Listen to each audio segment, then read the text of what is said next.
ভুক্তকরণের দাবিতে মানববন্ধন।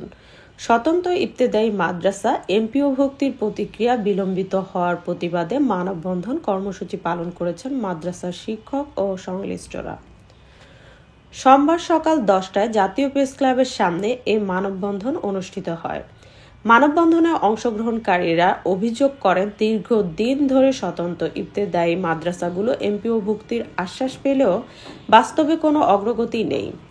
এতে করে শিক্ষকরা চরম আর্থিক অনিশ্চয়তার মধ্যে দিন কাটাচ্ছে। আমাদের কোনো সুস্পষ্ট দিক নির্দেশনা না থাকায় আমরা তৃণমূলে বিভ্রান্তকর পরিস্থিতিতে পড়ে গেছি। শুধু আমরাই নই, উপজেলা জেলা প্রশাসনও এটা নিয়ে বিব্রতকর পরিস্থিতিতে পড়ে গেছে।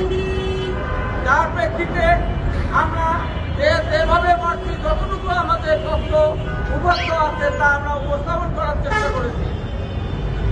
যার প্রেক্ষিতে সর্বশেষ আমি নিজের সচিব মহোদয়ের সঙ্গে 5 মিনিট কথা বলেছি এবং দাবি করেছি, স্যার আপনার এমপিও ভুক্তি করতে যে তথ্য লাগবে আমরা যা দিয়েছি এর মধ্যে যদি আপনি একটা প্রতিষ্ঠান সারা বাংলাদেশে পেয়ে থাকেন, একটাই পান, 500 পান, 300 পান, সেটা আপনারা জিও জারি করে দেন।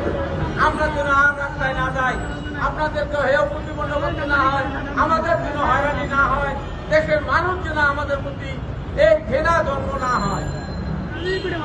দেশবাসী, আমাদেরকে বারবার প্রতারিত করা হচ্ছে, বারবার সরকার থেকে চিঠিপত্র ছাড় করা হচ্ছে। কেন এভাবে প্রতারিত করা হচ্ছে? প্রতিক্রিয়া সম্পন্ন না হলে কঠোর কর্মসূচির হুঁশিয়ারিও দেন তারা। কর্মসূচিতে বক্তারা বলেন, শিক্ষা ব্যবস্থার গুরুত্বপূর্ণ অংশ হওয়া সত্ত্বেও স্বতন্ত্র ইবতেদায়ী মাদ্রাসাগুলো দীর্ঘদিন ধরে বৈষম্য শিকার। অবিলম্বে নীতিমালা অনুযায়ী এমপিভুক্ত কার্যকর করার জন্য সরকারের প্রতি জোর দাবি জানায় তারা।